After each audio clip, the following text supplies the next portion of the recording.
I really like the design of this one, Elsha of the Infinite. It's also cool that she has Infinite in her name. We're not gonna go Infinite, we're pretty much gonna build a Storm deck, but it's still cool to have Infinite in the name. She's a Jeskai, 5 mana, 3/3 djin monk with prowess. The prowess is cute, it means that she could win with beatdown as a backup plan with like a Voltron commander damage, but it's the 2 secondary abilities that we really like. You may look at the top card of your library anytime. You may cast the top card of your library if it's a non-creature, non-land card, and you may cast them as if they had flash. That is actually really good. The best already existing commander to compare Elsha with is Melek, Izzet, Paragon. Both of these two commanders are trying to do the same thing, storm by casting rituals from the top of their library. The reason why Melek is kinda failing is because he's only able to cast instants and sorcery spells. I've seen a lot of attempts of people trying to build a storm deck with this commander, but he can't cast enchantments, planeswalkers, and artifacts. And it's the artifact that you wanna be able to cast. And Elsha is able to cast artifacts from the top of her library. So what you want to do is to include all the ritual rocks that you could utilize. For example, Chrome Mox. You want the Mox Opal, Mox Diamond, Mana Crypt, Mox Amber, Mana Vault, and you want the Soldering. You could also include Lotus Petal, and you could even include Ever Flowing Chalice because you could just cast it for 0 to get rid of it from the top of your library. You could also include Mishra's Bubble, something you also just cast for 0 mana that you could draw a card in the next turn if your storm run fails. You could also play the Key, because you can untap some of the rocks that taps for a little bit more mana. For example, you could untap the Mana Vault with your Key to gain more mana. You should also include a bunch of interactions that's gonna help you with your storm run. For example, Chain of Vapor. You could target your own Mana Crypt to return your Mana Crypt back to your hand so you can recast it to reuse it for more mana. But you could also sacrifice a bunch of lands to return more artifacts to make Chain of Vapor into a really big ritual. And then we have a bunch of rituals that also Melek plays. For example, the red ritual, Desperate Ritual. We also have this ritual, and we have this really big Inner Fire that will add a bunch of red mana equal to the amount of cards in your hand. It's quite explosive.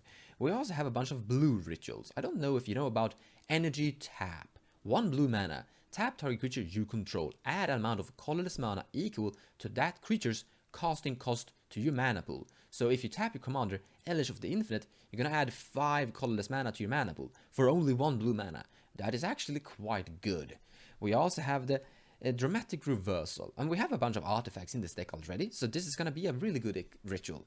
We could also have this thing, Hidden Strings. That is also a semi-ritual. This is also a semi-ritual. If you have a bunch of lands that taps for more mana compared to 1, then this is gonna net you plus mana. And it's basically also helps you go through your deck and get rid of lands as well.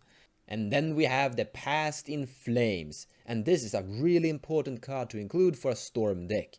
For 4 mana, you will give all your instants and sorceries in your graveyard flashback. That is, by the way, the theme of the Jeskai precon, Flashback. This card also has flashback for 5 mana. I guess this is a card that could exist inside the precon.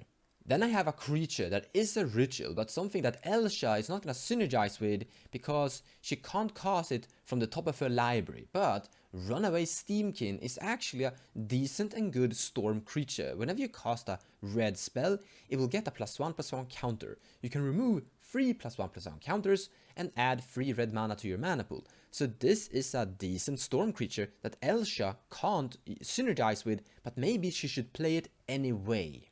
This is actually a good opportunity to talk about another new upcoming card. This is also a creature ritual, Dockside Extortionist. When a Dockside Extortionist enters the battlefield, create X treasure tokens, where X is the number of artifacts and enchantments your opponents control. You can sacrifice treasures for any color, I think. Yeah, add 1 mana of any color to your mana pool. This is actually a really good card. The question is, should actually Elsha of the Infinite play them? They are creatures, the Runaway Steamkin and the Dockside Extortionist. So you could brick if they end up on top of your library and you're unable to draw a card. Of course, if you have a whole bunch of effects in your deck that could draw a card whenever you want to, you could get past these creatures and then they're gonna synergize with the deck extremely well. So it all comes down to how the deck recipe looks like. And that's another good thing about this Jeskai monk, that she could be built in a lot of different ways. I think you could build her in one storm way and then rebuild her in another storm way. And then eventually we win the game with Aetherflux Reservoir. But if we don't want to build a storm deck with her, do we have any other game plans we could go for? Could we actually go infinite? Let's read her third ability one more time. The last thing the third ability say.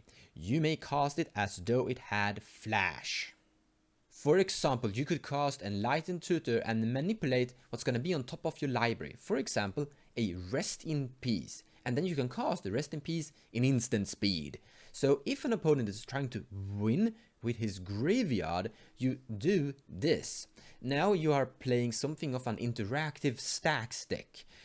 And then you could try and win with a Helm of Peace combo. This is a 2-card combo that is gonna kill 1 player per turn. It's not that great actually. It's rather slow. But if you're going for a slow stacks deck, then this is a valid combo. It's also valid because Rest in Peace is a good interaction and a good card in general. Now, if you're going for this top deck Trickster deck, I think you should include Sensei's Top and Scroll Rack. With these 2 cards, you can manipulate what's gonna be in the top of your library, and with your commander, you could cast that card in instant speed. So, if there suddenly is a stacks card that you need, that you have in your hand, you want it into play in instant speed, you activate Scroll Rack, you put that card on top of your library, you draw a new card, and then you activate your commanders. Oh, you don't activate your commanders, sorry. You just cast a card from the top of your library out of the blue. Now, these trickeries and synergies is something we're just pretty much gonna be doing anyways. These 3 cards, the Enlightened Tutor, the Sensei's Top and the Scroll Rack, are cards that I think should be auto-included inside the Elsha deck, regardless of what form of combo or deck you're trying to build with her. In general, I think there's a lot of different strategies that you could actually go for with this Jeskai commander, but I think the Storm run, where you cast rituals from the top of your library, is gonna be very iconic for her. For me, a commander is good when it has a card drawing ability, when it has a lot of color identities, and when it has a game plan that is moving towards a combo. Maybe the commander is a combo piece on its own, or the commander is helping a combo assemble. And it's always a bonus if the commander has some form of inbuilt interaction or a Voltron backup beatdown plan. And I think Elsha of the Infinite has 4 of these conditions met. She has a card drawing ability. This is definitely a form of card drawing ability. She has 3 colors, that is decent. And she has a game plan that she can go for and help perform with her deck. And she has some form of semi-little tiny Voltron thingy. So to evaluate her properly, we actually need to talk about how good that Storm deck is going to be. And I actually think the Storm deck is going to be good. And that's why I actually think this commander is also going to be good. Picture this. We're going to try to ramp out our commander ASAP. We're going to do this with rocks and rituals. And when the commander comes into play, we're going to try to win on the spot. Or we might have to pass turn and try to win on our next turn. Because it's all gonna depend upon what we have on top of our library. And this is the weakness of the deck, I guess, that you could actually fizzle and brick. Because if you run into a bunch of cards that you can't cast, or a bunch of lands, then you're gonna fizzle. But we don't need to tutor for anything. As long as this commander is in play, we're always threatening to win. We don't have a combo deck, we have a storm deck. So as long as this commander is in play, we could storm off and win from out of nowhere.